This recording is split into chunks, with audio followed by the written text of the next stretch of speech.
Fala, galerinha! Vamos falar hoje do monge, ele que foi um monge, um teólogo, um professor, né, alemão, não de alemão, mas alemão, que desempenhou um papel central na Reforma Protestante, nascido em Eisleben,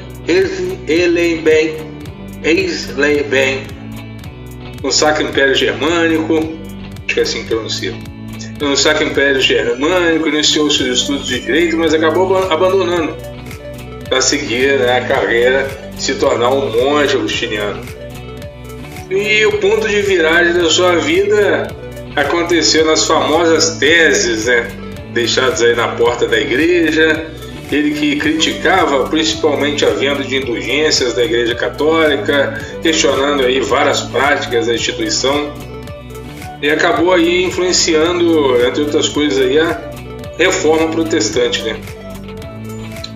Lutero então acreditava que a salvação vinha pela fé e não pelas obras. É uma das propostas aí das 95 teses. É que a salvação viria então pela crença, pela fé, e não pelas obras ou pela intermediação da igreja, né?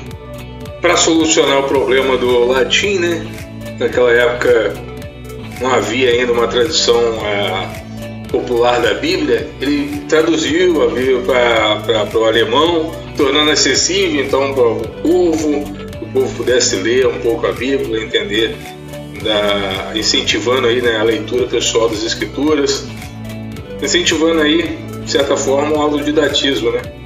Uma polêmica sobre a sua vida aí, de curiosidade, ele acabou casando com uma ex-freira, né, Catarina Vambora, teve filhos, aí esse acabou desafiando aí o celibato, uma prática da igreja, né? Ele acabou, e por essas outras coisas ele acabou sendo excomungado, né, pelo Papa da época, de 1521, declarado então herege, né, pelo imperador Carlos V.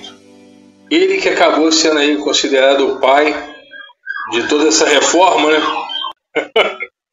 Acabou de passar uma ambulância aqui. Ele então considerado o pai de toda essa reforma, então é considerado então o luteranismo a partir das suas teses aí. Ele, claro, como já dito, né, ele rejeitou, entre outras coisas, Martinho Lutero defendia também uma educação como um direito universal, né? Ele defendia que o Estado, não só o Estado, né, mas a igreja deveriam colaborar para garantir um tipo de escolas públicas, né, universais, né, para que o povo pudesse aí se orientar, né? A educação então seria capaz de não só de ler a Bíblia, mas entender o mundo, né, de uma forma mais interessante, mais completa. E o contrário que se poderia esperar de sua época, né, ele defendia também uma escola que fosse não só para meninos, mas para meninas. Né? Então, de certa forma, um pensamento aí um pouco revolucionário para sua época. Né? Defendia a criação de escolas não só para rapazes, mas para moças, né? Uma ideia muito à frente do seu tempo. Incentivava, então, a educação das mulheres como parte do desenvolvimento moral e espiritual de uma sociedade completa, né, como um todo.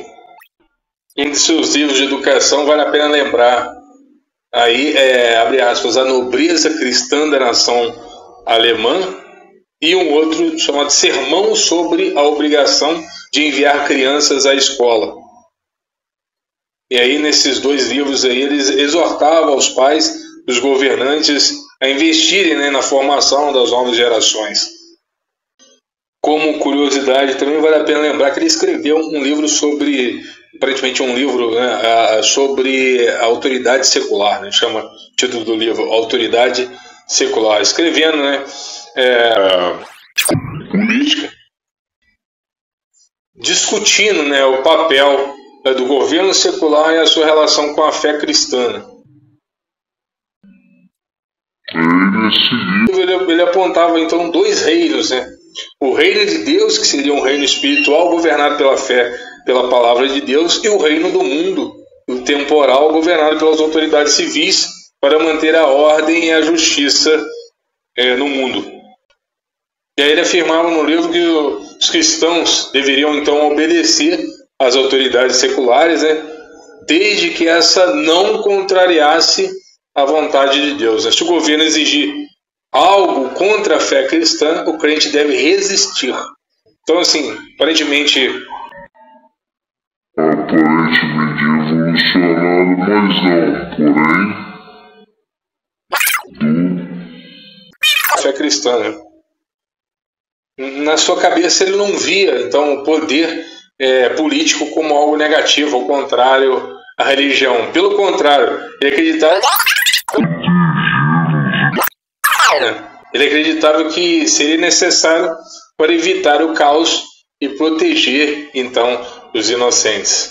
Eu queria um forte abraço, uma salva de palmas para ele, galera, que ele merece. Martim Lutero!